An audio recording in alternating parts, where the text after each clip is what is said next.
চলতি বছরের জানুয়ারি থেকে এপ্রিলের ১৯ তারিখ পর্যন্ত ঢাকা স্টক এক্সচেঞ্জের ব্লক মার্কেটে আল আরাফা ইসলামী ব্যাংকের ৬ কোটি ৮ লাখ শেয়ার হাতবদল হয়েছে, যা প্রতিষ্ঠানটির মোট শেয়ারের ৫%। এই পরিমাণ শেয়ার কিনে একাধিক ব্যক্তি বা প্রতিষ্ঠান ব্যাংকটির পরিচালনা পর্ষদে বসার যোগ্যতা রাখেন। অতীতে প্রতিষ্ঠানটির অনিয়মের সঙ্গে জড়িতরাই আবারও শেয়ার কিনে পর্ষদে বসতে চাচ্ছে কিনা তা নজরে রাখার আহ্বান সংশ্লিষ্টদের। আতর নিয়নের প্রতিবেদনে থাকছে বিস্তারিত। হাসিনা আমলে ব্যাংক খাতে অবাধ লুটপাটের সুযোগে আল আরাফা ইসলামী ব্যাংকও একটি শিল্প গ্রুপের দখলে চলে যায়। তবে জুলাই আগস্ট গণঅভ্যুত্থানের পর অন্তর্বর্তী সরকার পর্ষদ ভেঙে দিয়ে দখলমুক্ত করে ব্যাংকটি। তবে চলতি বছরের ২০ জানুয়ারি থেকে ১৯ এপ্রিল পর্যন্ত ৭৪টি লেনদেনে ব্যাংকটির মোট ৬ কোটি ৮ লাখ ৫৩ হাজার ৪৬৫টি শেয়ার কেনাবেচা হয়েছে ঢাকা স্টক এক্সচেঞ্জের ব্লক মার্কেটে। এর বাজার মূল্য ৯৪ কোটি ৮৪ লাখ টাকা, যা ব্যাংকটির মোট শেয়ারের ৫%-এর বেশি। ন্যূনতম ২% শেয়ার থাকলেই যে কেউ ব্যাংকের পরিচালনা পর্ষদে বসার যোগ্যতা অর্জন করে। সেক্ষেত্রে আগে অনিয়মের সঙ্গে যারা জড়িত ছিল তারা আবার ফিরে আসছে কিনা তা নিয়ে চলছে আলোচনা।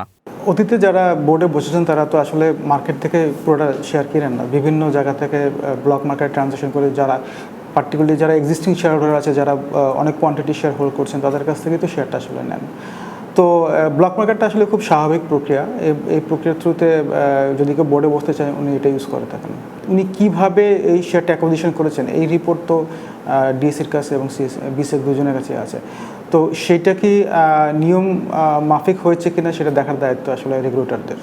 কোম্পানি দখলে গোপনে শেয়ার কিনলেও পরিচালক হতে নিয়ন্ত্রক সংস্থাদের অনুমতি লাগে। তাই আবারও অনিয়মের উদ্দেশ্যে পুরানো বা নতুন কোনো দখলদার যাতে পর্ষদে বসতে না পারে সে বিষয়ে বাংলাদেশ ব্যাংক ও বিএসইসিকে সতর্ক থাকার পরামর্শ বিশেষজ্ঞদের। যারাই কিনছে, হয়তো যাদেরকে দিয়ে কেনাচ্ছে, যারা হয়তো মেইন সিনে এই শেয়ারগুলো আবার পরে নিয়ে নিবে, তারা হয়তো সিনে আসেন, এরকম হতে পারে। তখন হয়তো যে কাউকে যদি ডিএসসি জিজ্ঞেসও করে, সে যদি বলে ভাই আমার টাকা দিয়ে বৈধ পদ্ধতিতে আমি শেয়ার কিনছি, আপনি এখানে বলার কে? এই ধরনের প্রশ্ন করলে কিন্তু তার কোনো উত্তর নাই। শুধুমাত্র ব্লকে যে শেয়ারটা কিনলো সেটা না, তার সাথে আরও দুইটা চেক পয়েন্ট। একটা হচ্ছে যে উনি যখন বোর্ডের মাধ্যমে ডিরেক্টর হিসেবে মনোনীত হবেন, আবার এটাকে যখন নিয়ন্ত্রণ সংস্থায় অনুমোদন দিবেন। এই দুইটা ক্ষেত্রেও তারা যদি যাচাই বাছাই করে সঠিকভাবে সব কিছু দিতে পারে তাহলে গুড গভর্ন হবে। আর যদি না হয় তাহলে হয়তো আবার আগের ইতিহাসের পুনরাবৃত্তি ঘটবে, যেটা আমরা কেউ আসলে চাই না। অন্তর্বর্তী সরকার পর্ষদ ভেঙে দেওয়ার পর বর্তমানে ৫ জন স্বতন্ত্র পরিচালক দিয়ে চলছে আল আরাফা ইসলামী ব্যাংকের নীতি নির্ধারণী সিদ্ধান্ত। আতাউর নিয়ন, স্টার নিউজ, ঢাকা।